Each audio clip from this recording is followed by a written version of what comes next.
Hello everyone, welcome back to my channel. In this video we will see how to delineate watershed using QSWAT. So first of all you need to have a plugin installed, that is QSWAT. From the SWAT website you can find the download link. Once the plugin is installed, it will appear here, and first we will click on the SWAT plugin.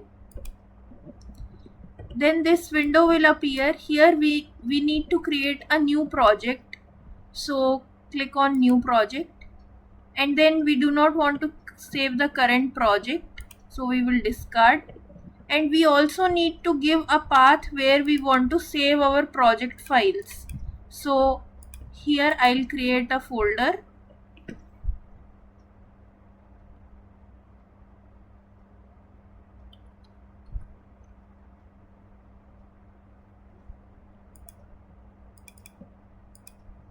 And I will give the name of my project.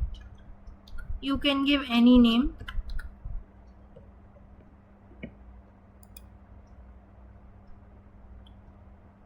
So once it is done, it will show these many layers, and as we keep on adding the data and as the analysis continues, these layers will be getting filled. So first step is to delineate the watershed using digital elevation model.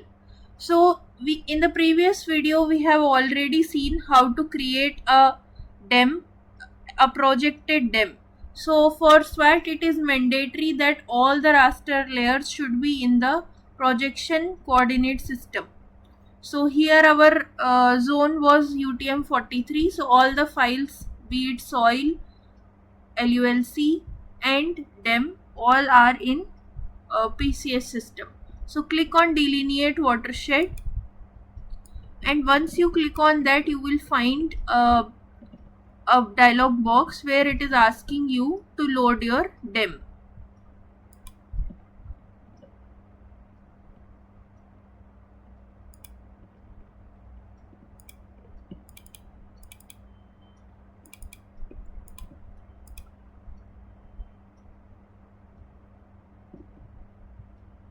So once you have clicked on that, you can see DEM is loaded in the background. You can see the elevation values, and based on this elevation values, now the slope will be calculated, and based on that flow direction and flow accumulation will happen to create a stream network.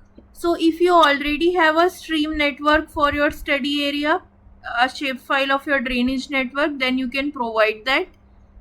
Otherwise you can create the network based on the area threshold. So here we will define a threshold. This threshold will form the basis to form a stream. So whenever the water is accumulating at a particular site, from these many cells at that location, a stream will be initiated. So right now I am keeping it as 100. If you want a fine drainage network, if you want your basin to have a detailed drainage network, then you will lower the threshold. You will get higher number of subbasins. A detailed watershed you will get, spatial representation will be more detailed. Otherwise if you take a higher threshold, you will get a coarser drainage network and coarser overall spatial patterns. So I am going to click on create streams. So first it will create the flow direction, and then accumulation will happen based on this threshold, and stream network will be created. So this may take a while depending on your study area, depending on your DEM resolution, depending on your threshold value. So you can see in this, since it was a small area, the streams you can see they have formed. And now to delineate the watershed, an important step is where you want to delineate, what is the outlet at which you want to form the watershed or your catchment. So this outlet you have to define. It depends where you have the observation data, up to what part you want to analyze your study area. So based on that, so we are setting up a model in Honahalli outlet. So we will provide that outlet. it is the information about the lat long. You can find it on India Virus website or in the basin reports for Krishna, and similarly you can find it for other basins as well. So here I am going to add my outlet shapefile.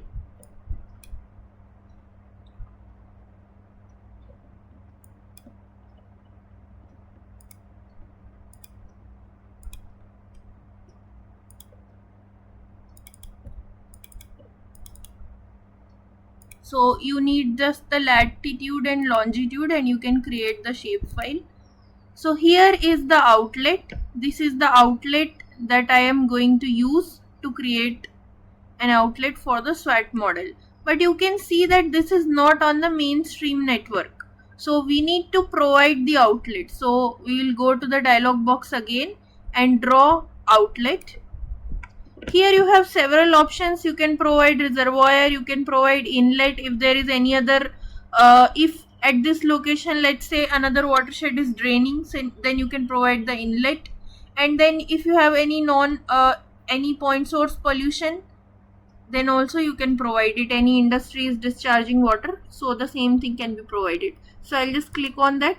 So you can see outlet has been created. Click on OK. And now you need to read this for the SWAT. So we'll just click on select and just hold and drag. So it has selected. So now one outlet has been recognized. Now watershed will be delineated at this particular outlet.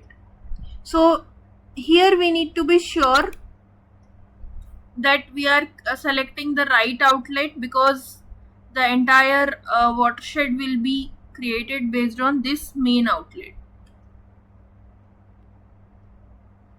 So you can see that we have got the watershed network.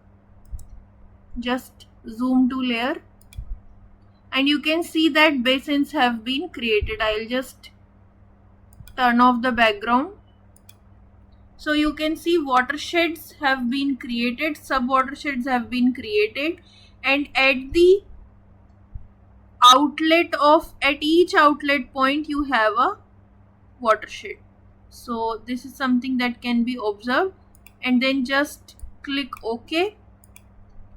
So it will compute the other subbasin properties. So here you can see that subbasin numbers have been assigned. So there are a total of these many subbasins, and then stream network. And this is how you can delineate the watershed using digital elevation model. There are other options. You can merge these subbasins. If you feel this is a lot more detailed, you can reduce them, and you can add reservoir, but for now we have covered only these things. We'll see them later, that how you can add the reservoir and how you can merge the subbasins. So this is the first step that we have completed, watershed delineation, and we'll see the next in the next video. Thank you.